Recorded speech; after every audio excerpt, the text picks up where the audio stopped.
When it comes to running a project, there's one skill that quietly decides everything.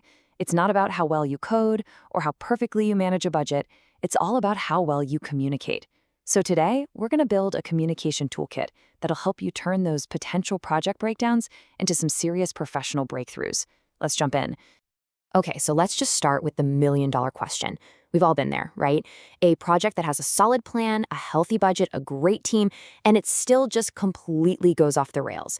What is happening there? Why does that happen so often? And there's your answer.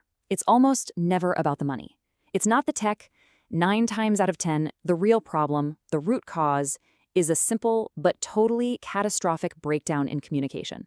And that's exactly the problem we're going to tackle today.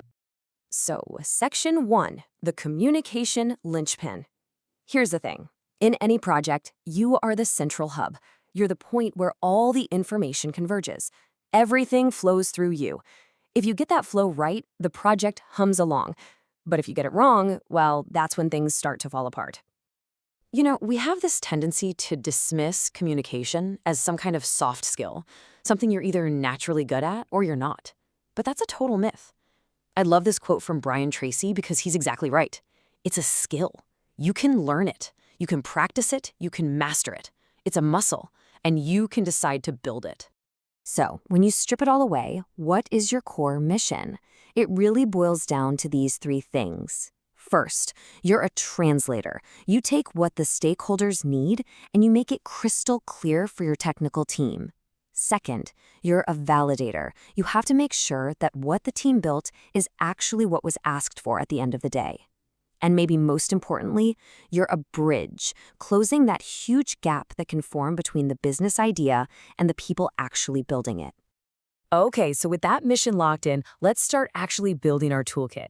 And we're going to start with the 2 most fundamental forms of communication, what you say, and just as importantly, what your body is saying. First up, verbal communication. This is your frontline tool, for sure. It's how you dig in and find out what stakeholders really want, not just what they say they want. It's how you can clear up massive confusion with just a quick 5-minute chat. It's the daily glue that keeps the team aligned. But, mastering this isn't just about talking more. It's about being really intentional with how you speak. Speak clearly so people get it the first time. Choose professional language that builds your credibility. Please, match your tone to your message. Don't sound casual when you're flagging a serious risk. And always, always take a beat and think before you respond. Each one of these is a tiny adjustment that has a huge, huge impact. Next up, we have its silent but incredibly powerful partner, nonverbal communication. This is literally everything you're communicating without saying a single word. And I think you're going to be pretty surprised by just how much that actually is. Would you look at that number? Over half. This should be a genuine aha moment for all of us. It means that the majority of your message isn't in your words. It's being conveyed through your body language, your eye contact, your posture. What you do is often way louder than what you say. So how do you get good at this silent language? Well, it's all about small, deliberate actions. Maintain eye contact. It shows you're actually listening, not just waiting for your turn to talk. Keep an open posture. Literally, uncross your arms. It signals that you're receptive to what the other person is saying. And try to avoid fidgeting because that just screams, I'm not interested. These aren't just little habits. They are powerful signals that build or break trust. Okay, now that we've got the fundamentals of verbal and nonverbal down, let's level up. It's time to add the advanced tools to our kit, written and visual communication. These are absolutely essential for creating a permanent record and for making really complex ideas simple. Think of written communication as your tool for creating a single source of truth.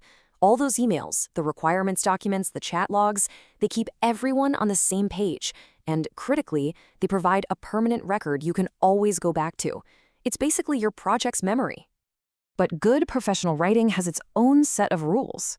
Rule 1, be clear and be concise. Just get to the point.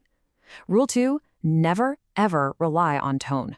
I promise you, that witty sarcasm you wrote is going to land like a direct insult. Rule 3, always take a second to review your writing. A silly typo can completely undermine your credibility. And here's a great pro tip. Keep a folder of emails or documents that you think are written really well. Use them as a model to develop your own style. The final tool in our professional toolkit is visual communication. We're talking about charts, graphs, diagrams, you name it. And since a huge majority of people are visual learners, this is one of the most powerful ways you can take a ton of complex data or a messy process and make it instantly understandable. But here's the catch. A bad visual actually creates more confusion than it solves. The key is to ask yourself one simple question. Does this picture make the topic clearer, or does it just add more noise? If your chart needs a 5-minute explanation, it's a bad chart. A great visual should deliver a flash of understanding the moment someone looks at it. So we have our complete toolkit now: verbal, nonverbal, written, and visual. But tools are pretty useless if they just sit in the box. Now for the most important part, applying these skills. Let's talk about how to engage with the most critical and often the most challenging group of people on any project, the stakeholders. This one tip is a total game changer. Please don't treat your stakeholder meetings like you're some kind of detective just trying to extract information. Your goal should be a conversation. When you make people feel heard, not cornered, you build trust. And trust is the real currency of any successful project. Look, stakeholders are incredibly busy. They honestly don't care about your process. They care about their problems. The absolute fastest way to earn their trust and cooperation is to show them how you can actually help them.